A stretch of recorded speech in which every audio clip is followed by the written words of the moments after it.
Imagine arriving in heaven, no pain, no death, no fear. You stand in the presence of God himself. Every question you've ever had is answered. Every wound is healed. Every longing is fulfilled. Now imagine this impossible question. Could someone look directly at God in heaven and still reject him? Most Christians would instantly say no, of course not. How could anyone experience perfect joy, see the Creator face to face, and still turn away? But the Bible contains a mystery that makes this question far more unsettling, because according to Scripture, it may have happened before, long before humanity existed, long before Eden, long before the first sin on earth. The story begins in heaven itself, before Satan became Satan. The Bible describes him as beautiful, powerful, exalted. The prophet Ezekiel portrays a being covered in precious stones, dwelling in the very presence of God, not a distant observer, not an outsider, someone who experienced God's glory firsthand. And yet somehow something changed. Pride entered, a desire arose, a thought formed. What if I don't want God's throne above me? Isaiah records the chilling ambition. I will ascend. I will exalt my throne. I will be like the Most High. Think about that. This wasn't rebellion born from ignorance. It wasn't caused by lack of evidence. Satan wasn't an atheist. He knew God existed better than any human ever could. His rebellion happened with full awareness, which creates an uncomfortable possibility. If a being surrounded by divine glory could choose self over God, what does that reveal about free will? And more importantly, what does it reveal about heaven? Many people imagine heaven as a place where freedom disappears, a place where God somehow removes every possibility of choosing wrong. But Scripture paints a more fascinating picture. God has always desired genuine love, not forced obedience, not programmed loyalty, love that is freely given.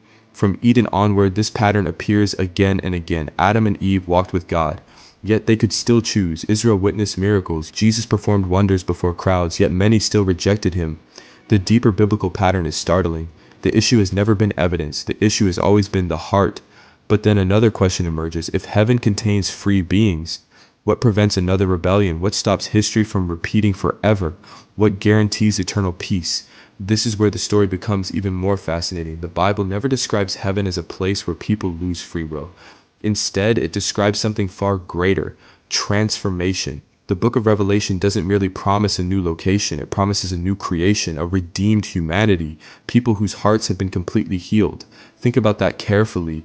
Right now, every human being experiences an internal war. Part of us wants God, part of us wants ourselves. We love, we doubt, we trust, we wander. Even the Apostle Paul described this struggle. The good he wanted to do, he often failed to do. The evil he hated sometimes appeared within him. The battle wasn't external, it was inside. But heaven is described as the end of that battle, not because God removes our humanity, because he completes it. For the first time, humanity becomes what it was always meant to be: fully alive, fully free, fully aligned with goodness. And here's the paradox. Many people think freedom means having unlimited options. The Bible suggests true freedom means becoming incapable of wanting evil, not because you're forced, because you've finally seen reality clearly. Consider this. God cannot sin, yet God is perfectly free. Jesus in his glorified state cannot rebel, yet he is perfectly free. Freedom, in the biblical sense, isn't the ability to destroy yourself. It's the ability to become exactly what you were created to be. Imagine someone offered you a cup of poison and a glass of pure water. You freely choose the water, not because you're being controlled, because you see reality for what it is. The more clearly you understand truth, the less attractive destruction becomes. Perhaps heaven works in a similar way, not by eliminating choice, but by removing deception. For the first time, every illusion dies, every lie is exposed, every counterfeit promise is revealed, and standing before infinite goodness, sin no longer appears desirable, not even slightly. But there's still one final mystery, a question theologians have wrestled with for centuries. Why allow the possibility of rejection at all? Why create free beings knowing some would turn away? The answer may be hidden inside the very nature of love. Love cannot be manufactured, it cannot be coerced, it cannot be programmed. A robot can obey, a machine can perform, but neither can truly love. Love requires the possibility of saying no. And that possibility carries risk, the risk that Lucifer took, the risk that Adam took, the risk that every human being still faces today. Because the story of heaven isn't ultimately about the future, it's about the present, right now. Every day, every decision, every act of trust, every act of surrender, we are becoming something. The choices we make shape the desires we carry. The desires we carry shape the people we become. And the people we become shape the eternity we move toward. Maybe the most important question isn't whether someone could reject God in heaven. And maybe the real question is this: what kind of person are we becoming before we ever get there? Because according to scripture, heaven is not merely a destination. It's the completion of a transformation already beginning now.